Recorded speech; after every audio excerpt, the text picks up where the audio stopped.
Segunda-feira da quarta semana da Quaresma. Eu sou o Padre Pedro Paulo e começamos agora mais um programa, a Bíblia no Mundo de Hoje.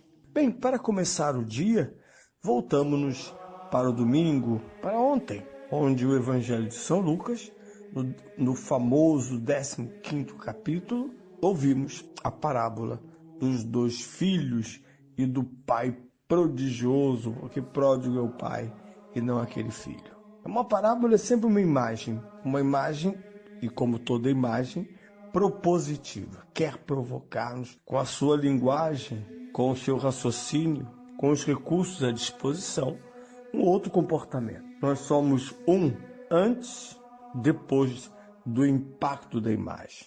Tanto que algumas propagandas são falidas. Vejam, por exemplo, quando há descrédito na área governamental, aumentam os custos da propaganda para convencer, reverter, melhorar.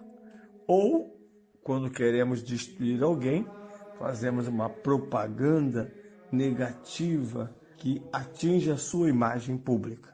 Bem, a imagem, portanto, é tão eficaz quanto é capaz de nos impactar. E esses três personagens, esse triângulo, visto que se trata de um parentesco, um pai e dois filhos, é a mais bela imagem que Jesus tem para aquilo que está acontecendo. Porque já temos notado, já no último evangelho, que há uma parábola após um discurso. Jesus perguntava-se sobre o fato, o significado daqueles galileus que foram sacrificados por Pilatos, ou de moradores de Jerusalém que foram soterrados embaixo da torre de Siloé. Logo depois desse raciocínio, por sentença, essa expressão verbal, ele então conta uma parábola, a seca e eficaz parábola da figueira, onde a figueira é a imagem. Hoje é esta família, o pai, seus dois filhos. E o contexto é acompanhar a reação dos dois filhos e perceber as respostas dadas pelo pai. Na primeira parte da parábola, dedicada, e a sua maior parte, ao filho mais novo. Diria um brasileiro irritado, este moleque, que primeiro antecipa-se, e ele quem começa o texto, ele quem toma a iniciativa. O mais novo disse ao pai. E assim começa a trama da narrativa parabólica.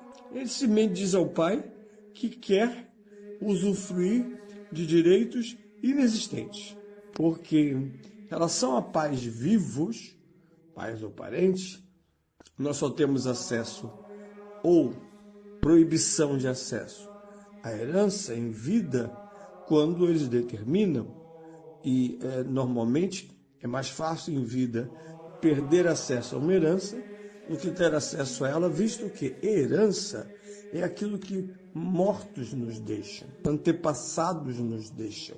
Vivemos da herança genética, econômica e cultural dos nossos antepassados. E isto torna o nosso mundo mais rico. Mas um filho voltasse para o pai e dizer: quero minha parte na herança. É como se ele estivesse dizendo ao pai: torne-se por hora um defunto, de modo que eu possa sacar o dinheiro que então tornar-se-ia meu, e depois volte à vida. É muito grosseiro. Por isso que eu não gosto do subtítulo, porque parece que esse menino é um prodígio. E não é. O único prodígio que ele é do mal. Mas ele não está fazendo nada de bom até agora. Segundo, a descrição do narrador da parábola diz que não só imediatamente ele se afasta do pai, do irmão, como vai usufruir de modo particular esse dinheiro indevido. Alguns dias depois, mal ele havia pedido o que não devia ser pedido, o ilícito, imediatamente ele parte, junta este dinheiro e vai para bem longe dos olhos de seu pai. Bom, talvez um psicólogo, alguém da área dissesse: ele estava oprimido pela figura do pai, uma coisa freudiana. e precisa agora de liberdade. Para que ele tenha os meios, tenha os recursos, não precisa ficar perto do pai que, possessivo, impedir-lhe de crescer. Ele vai embora para crescer. Acontece muitas vezes que o afastamento dos pais, não rancoroso, etc., sempre conflituoso, isso é verdade, mas não rancoroso, pode significar uma oportunidade de crescimento, caso os pais sejam empecilho. Precisa provar também isso.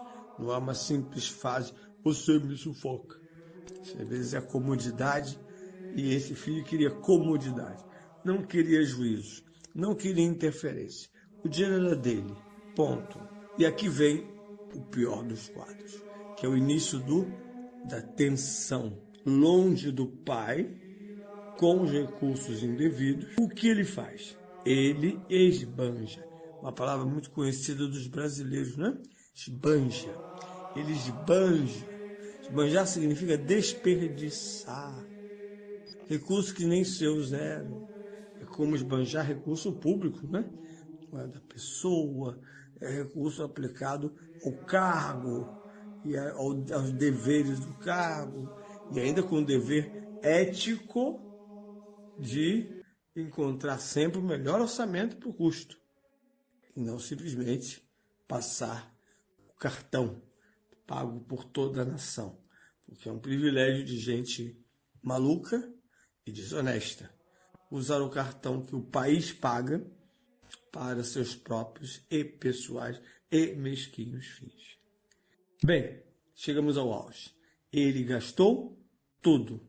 E não só esbanjou, o autor é muito preciso, trata-se de uma vida dissoluta, de uma vida imoral, de uma vida pecadora. Algo que o poeta Dom Carlos Alberto, com a galhardia da sua música, da sua missa do coração de Jesus, diz, foi para longe e gastou tudo. Para gastar tudo significa desperdiçou a si próprio, depenou-se, empobreceu, chegando a pontos miseráveis. E quando chegamos ao momento mais grave do texto, é quando agora ele está faminto, em meio à crise econômica regional, como uma seca, uma guerra, e agora ele vai se empregar para que um outro judeu o faça trabalhar com algo que os judeus não deveriam trabalhar. Os judeus não devem se aproximar de uma vara de porcos. Quem cuidava das varas dos porcos, porque os árabes gostam de porco, eram os escravos estrangeiros, mas dependendo do que fosse, da miséria em que estivesse, era mandado sim. Sendo que ele foi lá para cuidar dos porcos, não de si mesmo. Por isso ele mesmo irá protestar, dizendo, eu aqui com fome. Porque o narrador disse que ele não podia comer a lavagem dos porcos. Muito bem, aqui chega, ou melhor dizendo, estamos no ponto de chegada de uma vida dissoluta, depauperada, dependente. E por fim, a sua própria dignidade humana está ameaçada, porque ele está abaixo de porco. Ele está no ciclo econômico, abaixo dos animais de quem cuida, que é a vara de porco. Animais impuros, que nem podem ser comidos pelos judeus. Guardar porcos para um judeu, além de viver na impureza, é passar fome.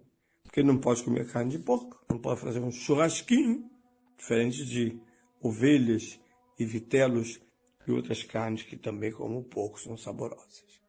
Bem, aqui chegamos então ao momento alto, ao clímax desta situação, da parábola, essa imagem, e que vai agora decorrer numa direção contrária, como poderemos ver amanhã.